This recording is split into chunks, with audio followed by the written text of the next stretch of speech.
അടുത്തതായിട്ട് മറ്റൊരു പ്രധാനപ്പെട്ട ഒരു ന്യൂസിലേക്ക് കൂടി കടക്കുകയാണെങ്കിൽ നിലവിലിപ്പോൾ മോത്തിലാൽ ഒസ്വാളിൻ്റെ റാംദിയോ അഗർവാൾ നിലവിലിപ്പോൾ അദ്ദേഹത്തിൻ്റെ ഇന്ത്യൻ മാർക്കറ്റിനെ സംബന്ധിച്ചിടത്തോളം ഒരു ഔട്ട്ലുക്ക് നിലവിലിപ്പോൾ പങ്കുവച്ചിട്ടുണ്ട്. അദ്ദേഹത്തിൻ്റെ ഒരു വ്യൂ പോയിൻറ്റ് പരിശോധിക്കുകയാണെങ്കിൽ മാർക്കറ്റ് ലീഡർഷിപ്പ് ഷിഫ്റ്റ് ചെയ്യുന്നു എന്നൊരു വ്യൂ പോയിൻ്റാണ് നിലവിലിപ്പോൾ റാംദിയോ അഗർവാൾ ഇപ്പോൾ പറഞ്ഞിട്ടുള്ളത്. കഴിഞ്ഞ ഒരു 5 വർഷത്തെ കാലയളവിൽ ഒരു പെർഫോമൻസ് പരിശോധിക്കുകയാണെങ്കിൽ ഏറ്റവും വലിയൊരു റിട്ടേൺ നൽകിയിട്ടുണ്ടായിരുന്നത് മിഡ് ക്യാപ് സെഗ്മെൻറ്റിൽ നിന്നുള്ള ഓഹരികളായിരുന്നു എന്നൊരു കാര്യമാണ് കാണാൻ സാധിക്കുന്നത്. എന്നാൽ ഇനി വരാൻ പോകുന്ന ഒരു 4 വർഷം 5 വർഷ കാലയളവ് പരിശോധിക്കുകയാണെങ്കിൽ ലാർജ് ക്യാപ് ഓഹരികളുടെ ഭാഗത്ത് നിന്ന് ഒരു ഔട്ട് പെർഫോമൻസ് ഉണ്ടാകും എന്നൊരു കാര്യം കൂടിയാണ് നിലവിൽ റാംദിയോ അഗർവാൾ പറഞ്ഞിരിക്കുന്നത്.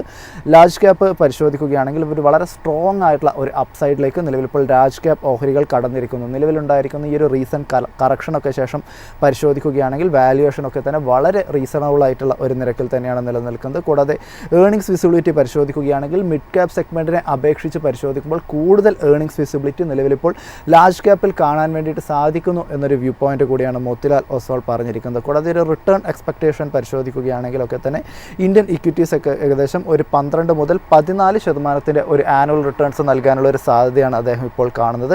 നിലവിലെ ഒരു കറൻറ്റ് മാർക്കറ്റ് ലെവൽസിനേക്കാൾ ഒരു മികച്ച രീതിയിലുള്ള ഒരു പെർഫോമൻസ് രേഖപ്പെടുത്താൻ വേണ്ടിയിട്ട് സാധിക്കും. നിലവിലിപ്പോൾ പരിശോധിക്കുകയാണെങ്കിൽ നിലവിലുണ്ടാകുന്ന ഒരു മാർക്കറ്റ് സിറ്റുവേഷൻ ലാർജ് ക്യാപ് സ്റ്റോക്കുകൾക്ക് കൂടുതൽ അനുയോജ്യമായിട്ട് വരുന്നു എന്നൊരു വ്യൂ പോയിൻ്റ് കൂടിയാണ് നിലവിൽ റാംദിയോ അഗർവാൾ പങ്കുവച്ചിരിക്കുന്നത്.